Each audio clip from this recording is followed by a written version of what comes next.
Welcome back, everyone. Today we're going to be doing a drum tutorial for Bubba O'Reilly by The Who. So there's really two different drum beats in this whole song, and I also want to talk about the drum fills that Keith Moon, the drummer for The Who, is using throughout this song. But first, let's cover that drum beat.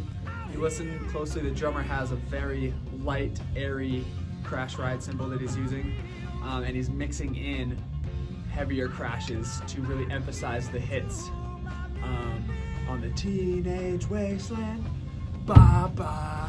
Okay, so on those big hits, that's when he's usually alternating crashes. He probably has a bunch of different crashes, so you're gonna hear different pitched crashes in there. But I have a pretty heavy custom dark K Zildjian cymbal right here.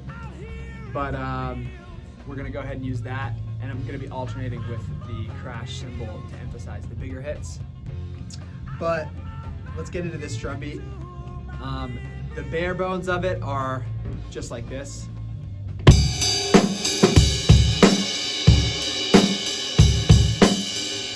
Okay, so that's slowed down.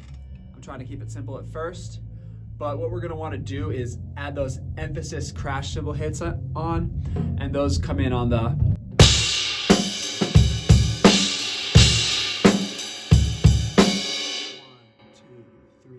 4, 1, 2, 3, 4.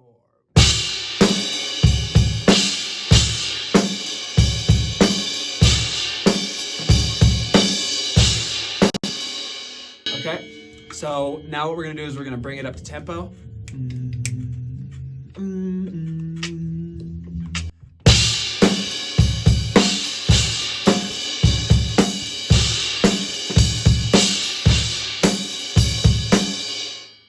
So another thing that the drummer is doing is he's adding in little ghost notes on the snare.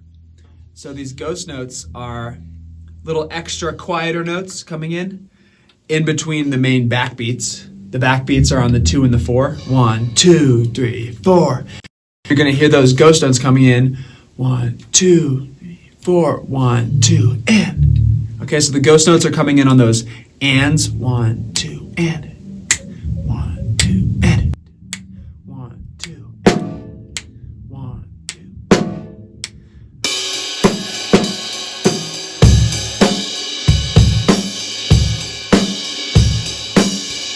There's going to be, in the song, there is one really important drum fill that's basically a transition from a quiet part to a loud part where the whole band is playing. And the drum fill goes a little bit like this. 1. And he does use a couple of different toms, but I just wanted to use these two to keep it simple at first. The main thing is on the and of 4, he hits the snare drum here, and that brings in a nice bright tone to counteract with all the low tones that are being played on the tom. I just think that that fill is just very musically done, and it's a great transition back into the loud part with the whole band. So here it is again. 1, 2, 3, 4, 1. For the last part of this song, after everything drops down, we're going into the outro, and the basics of this beat, just the kick and the snare, we have the 1 and a. This is sort of like a rockabilly beat, because a typical rockabilly beat is. The reason I say that is because he's bringing accents on the 2 and the 4. 1, 2, 3, 4.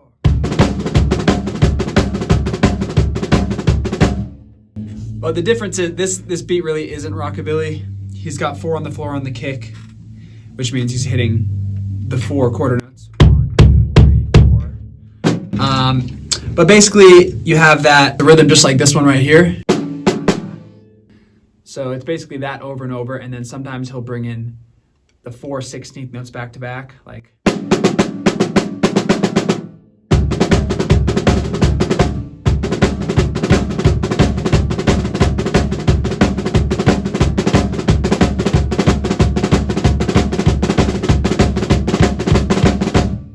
That part starts out super quiet, and it gets louder. It's a big crescendo into the end of the song, and they also get faster. So what I would recommend to get better at this, to improve your stick control and hand technique, just practice every day with a metronome. Practice this beat with the metronome and increase the tempo every day. You could go up one click on the metronome every day, and in a couple weeks, you'll be going much faster.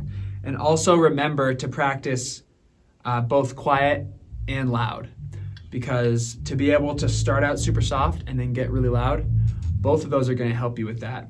Because especially when you're playing really quiet with a metronome, that really improves your hand technique and your stick control, because it really takes quite a bit of focus, and you'll see what I mean when you're playing quiet. It's completely different than playing loud. When you're playing loud, you don't really need so much control. You can play much more freely, and you're open. So it's great to get experience with both of those two different dichotomies. So here's the beat one more time.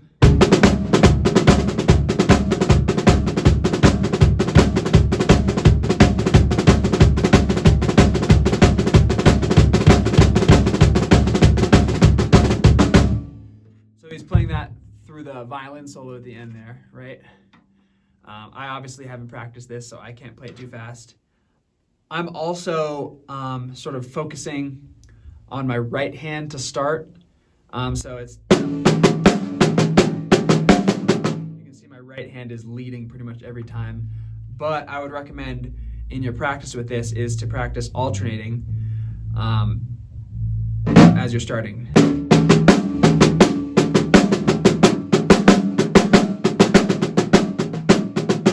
So basically it would be like right, left, right, left, right, left, right, left, right, left, right, left, right.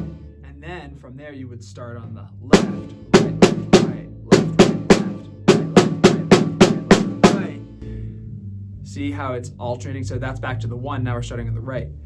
So basically each time it starts on the one, you would be starting on the right, and then next time it starts on the one, you'd be starting on the left.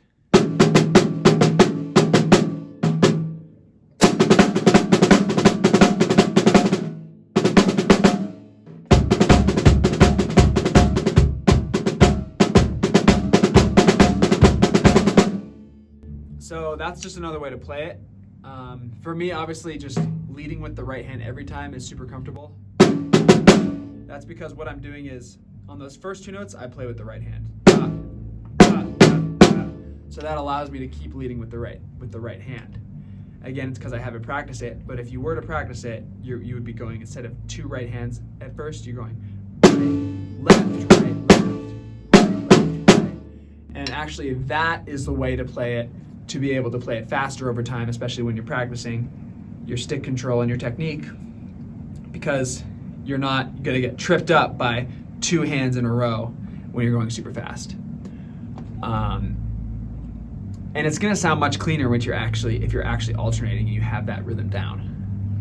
So that's what I would recommend to actually get that sounding super clean. Don't play it like I'm playing right now. Otherwise, I would say just take a look at the drum transcription to get a couple more details on exact drum fills throughout the song and exact crash hits.